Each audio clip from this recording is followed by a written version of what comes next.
8-10 سال کے بچے ہیں، وہ اللہ کے پیارے نبی کے ساتھ اونٹنی کے اوپر سوار ہیں۔ 8-10 سال کے بچے کو اللہ کے نبی توحید سکھاتے ہیں۔ او سیمان چل کے مسلمان ہو، او میرے شیر صاحبادی بھائیو، آپ نے اپنے بچوں کو توحید کب سکھائی تھی، کب سمجھائی تھی، کب بیٹھ کر کے اس کو اللہ کے بارے میں بتایا تھا؟ ذرا غور کرو۔ اللہ کے نبی اپنے چچا کے بیٹے سے کہہ رہے ہیں، ابن عباس سے کہہ رہے ہیں، اذا سألت فاسأل اللہ واذا استعنت فاستعن باللہ۔ اے میرے بچے، جب بھی تو سوال کرنا، جب بھی تو مدد مانگنا، اللہ سے مدد مانگنا، اللہ کے سوا کسی اور کے آگے ہاتھ مت پھیلانا۔ اس کے بعد اللہ کے نبی فرماتے ہیں کہ اے میرے بچے، احفظ اللہ تجدہ تجاہک، تو اللہ تعالیٰ کے قانون کی حفاظت کر، اللہ کے قانون کا خیال کر، اللہ کے حلال اور حرام کا خیال کر، اللہ تعالیٰ تیری حفاظت کرے گا۔ احفظ اللہ تجدہ تجاہک، اے میرے بچے تو اللہ کو یاد رکھ، اللہ ہمیشہ تیری مدد کے لیے تیرے سامنے ہوگا۔ ابھی ہمارے شیخ صاحب بولے تو ہندوستان کے حالات بڑے نازک، حالات ہمارے حق میں کب اچھے تھے میرے بھائی؟ حالات تو بدر میں بھی نازک تھے، 313 کے مقابلے میں 1000 کا لشکر۔ حالات تو احد میں بھی نازک تھے، حالات تو خندق میں بھی نازک تھے، حالات تو جنگ حنین میں بھی نازک تھے۔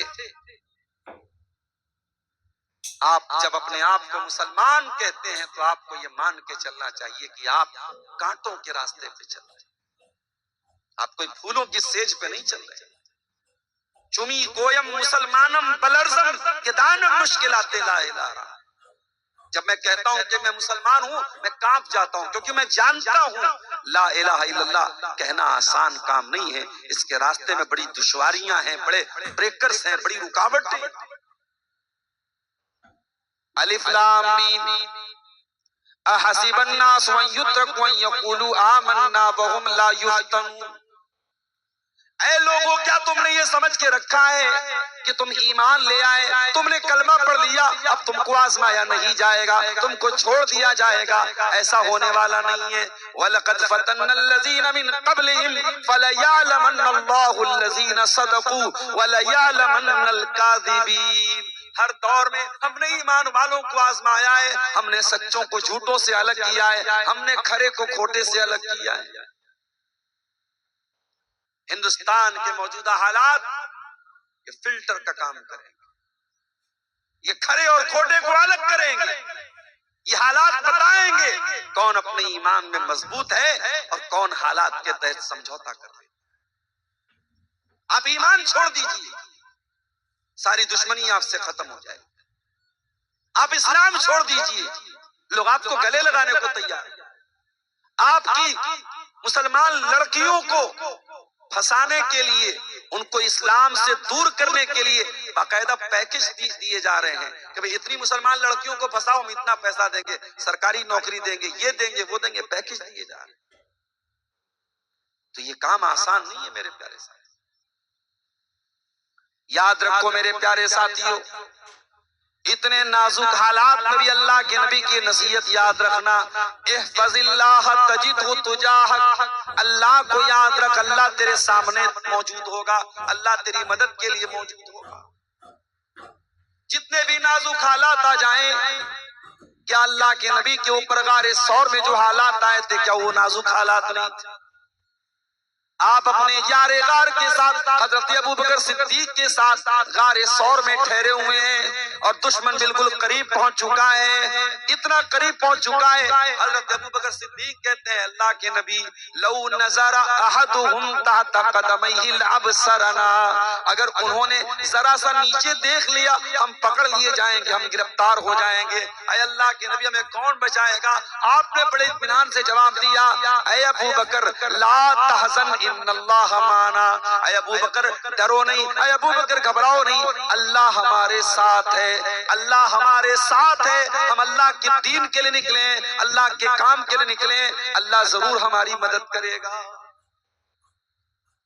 آپ کی زندگی میں نماز نہیں ہے، آپ کی زندگی میں اللہ کا ڈر نہیں ہے، آپ 24 گھنٹے میں 1 گھنٹہ اللہ کو دے، اللہ کے دین دینے کے لیے تیار نہیں ہے، آپ جلسے میں بھی آتے ہیں، مٹر گشتی میں زیادہ وقت گزارتے ہیں، پنڈال کے نیچے بیٹھ کر قرآن و سنت کی باتیں سننا آپ کے لیے مشکل ہے، آپ کے موبائل پر گانے بھرے پڑے ہیں، آپ ایئر فون لگا کے میوزک سن رہے ہیں، جب آپ اللہ سے دور ہیں، جب آپ کی زندگی اللہ سے دور ہے، میرے پیارے بھائیوں، پھر اللہ کی مدد کہاں سے آئے گا؟ نبی نے اصول بتا دیا، احفظ اللہ تجدہ تجاہک، اللہ کو یاد رکھ، اللہ تیرے سامنے۔ یہ بات اللہ کے نبی 8 سال کے بچے کو سکھا رہے۔ اور اگلا جملہ سنیے، اللہ کے پیارے نبی فرماتے ہیں وَاعْلَمْ أَنَّ الْأُمَّةَ لَوِ اجْتَمَعَتْ عَلَىٰ أَن يَنفَعُوكَ بِشَيْءٍ لَا يَنفَعُوكَ إِلَّا بِشَيْءٍ قَدْ كَتَبَهُ اللَّهُ لَكَ۔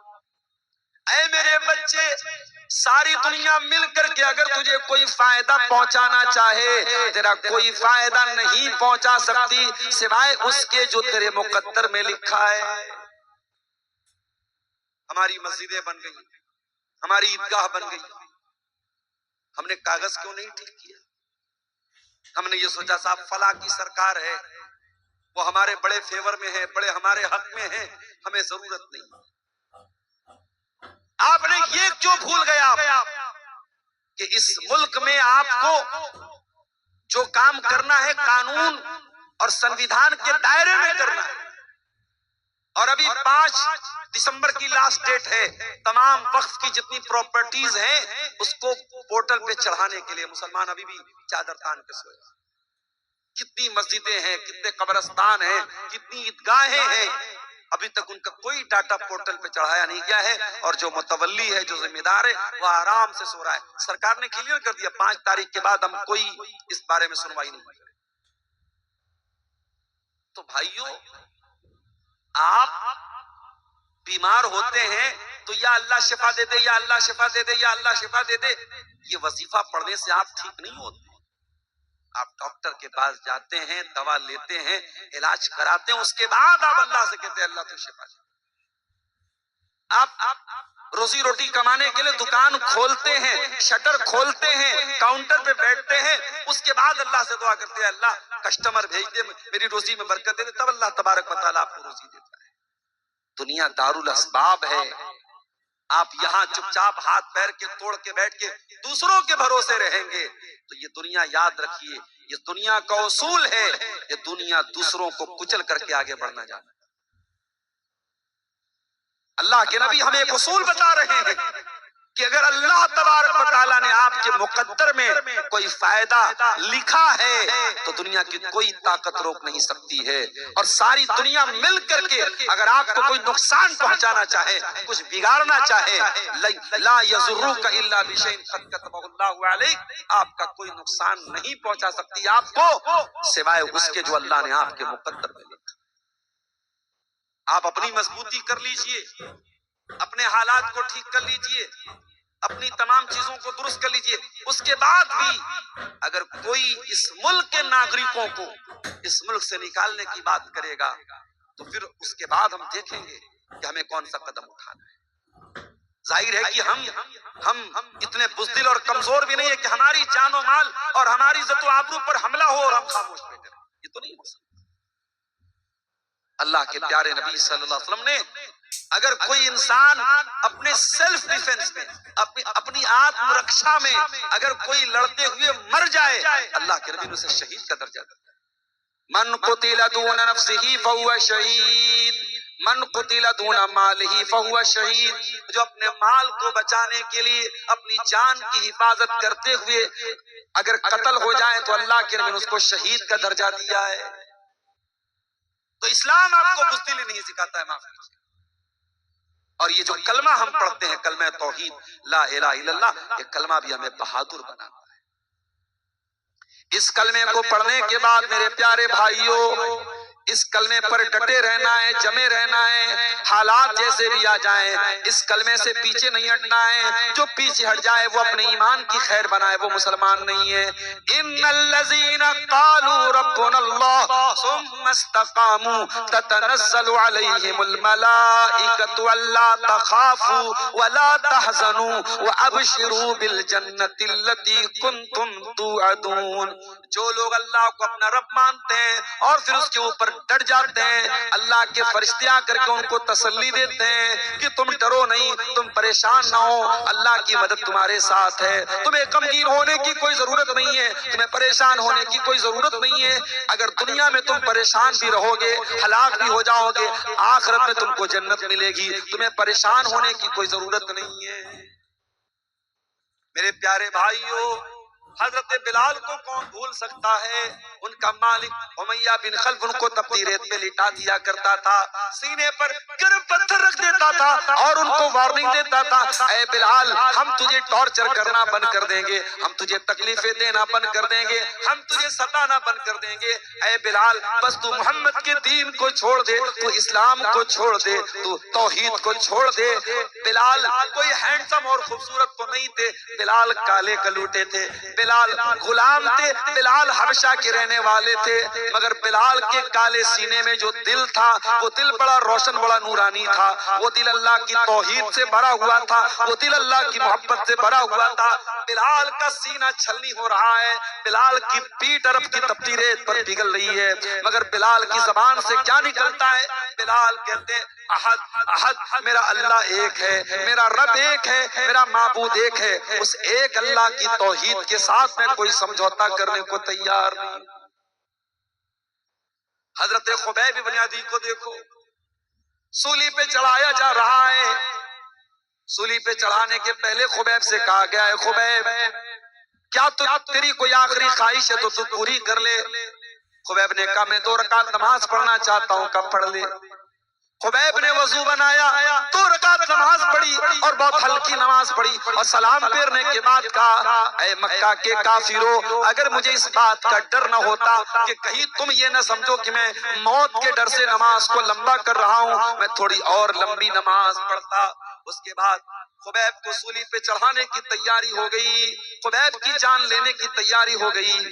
سولی پہ چڑھانے کے پہلے خبیب کو ایک موقع دیا گیا، اے خبیب کیا تو یہ کہنے کو تیار ہے، کیا تو یہ ماننے کو تیار ہے، کیا تو اپنی زبان سے یہ جملہ بولنے کو تیار ہے کہ میری جگہ آج محمد رسول اللہ کو سولی پہ چڑھا دیا جائے؟ اے خبیب اگر تو اتنا بول دے ہم تجھے چھوڑ دیں گے، ہم تجھے معاف کر دیں گے، ہم تجھے جیون دان دے دیں گے۔ اے خبیب تیرے سینے میں رسول کی کیسی محبت تھی، تیرے سینے میں ایمان کی کیسی محبت تھی۔ خبیب نے کہا اے مکہ کے کافرو، تم میری جگہ میرے نبی کو سولی پہ چڑھانے کی بات کر رہے ہو، ارے میں تو یہ بھی گوارا نہ کروں گا کہ میرے نبی کے پاؤں میں کانٹا بھی چبویا جائے اور خبیب کی جان کو بخش دیا جائے، خبیب کو معاف کر دیا جائے، خبیب کو چھوڑ دیا جائے۔ خبیب تو اس پر بھی گوارا، یہ خبیب کو تو یہ بھی گوارا نہیں ہے۔